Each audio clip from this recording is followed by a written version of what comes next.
Hey guys, Carlos Colon here with Georgia Perimeter Homes, and today we're going to be talking about property management. What is it? If you hold rental properties, when should you use one? What do they do?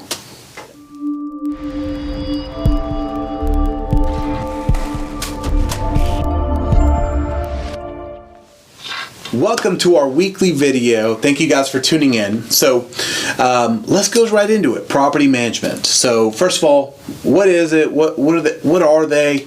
A property manager or property management company is a company that handles the tenancy when you're renting a property out. Now, it doesn't always have to be a house. It can also be commercial property. And so you can imagine it this way. You have the owner of a property. Okay, that owner doesn't always handle the tenant and the rental part of their property themselves. They typically hire, or they have built up a company, a third-party company, that handles this stuff for them so that they don't have to deal with it directly. That is what a property management does.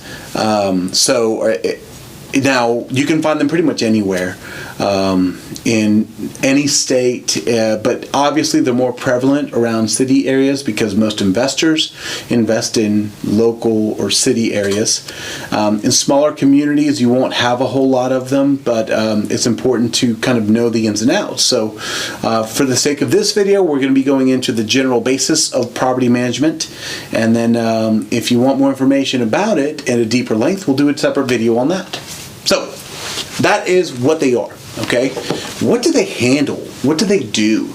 It's a great question, and I think a lot of people have misconceptions on what it is that they do because they get so caught up in, I don't want to give a percentage or a certain amount of my rental income to them, but they handle a lot more if you hire a good one than you would think.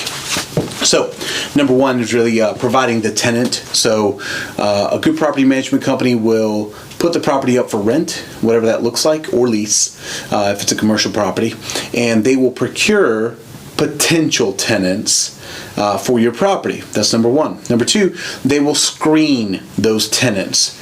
That's criminal background checks, credit scores, making sure there's no previous or prior evictions, those kind of general guidelines. All right. Number three, they do the document preparation and signing of the tenancy agreement between the property management company and that tenant.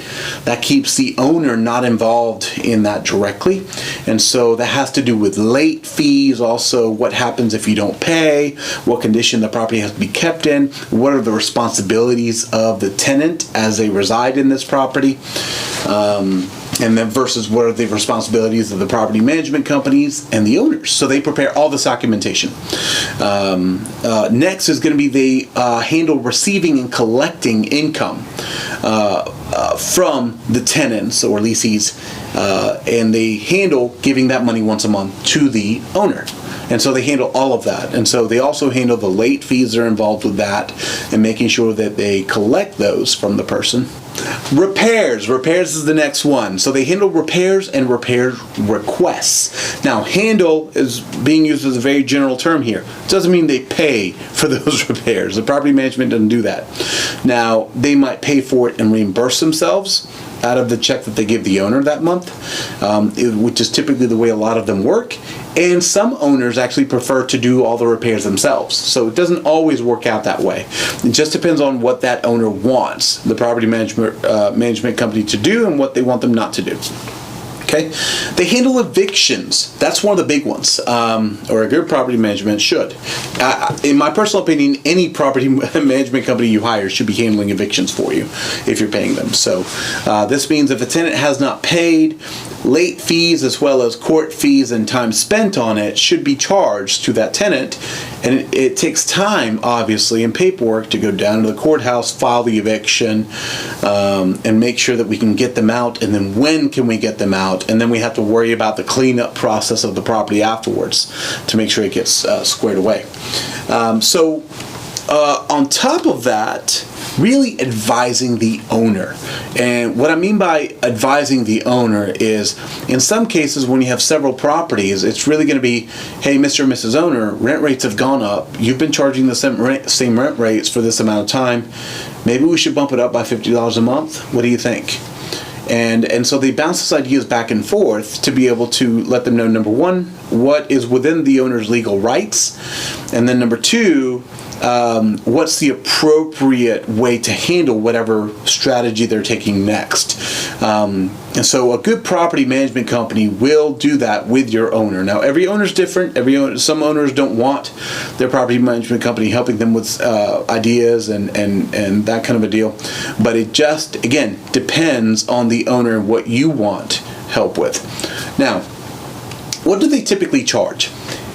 This is a great question. There's two ways it's normally charged. Number one, typically the most common is going to be a percentage of the rental income. That's going to be 10%. That is what's typical where we are in the state of Georgia. Now, have some charged higher? Yes. Have some charged lower? Yes, but not very often. Anytime that a property management company charges lower than 10%, it's usually because you're bringing a lot of properties to them at the same time, so they'll give you a discount on their percentage rates. And so that's the most common way. Then there's another one, which some property management companies overlap that 10%, and they also go with a flat fee. And here's what I mean by that. That's usually done one of two ways as well. The first way is, hey, we charge 10% or $75 a month. Whichever one is the higher of the two.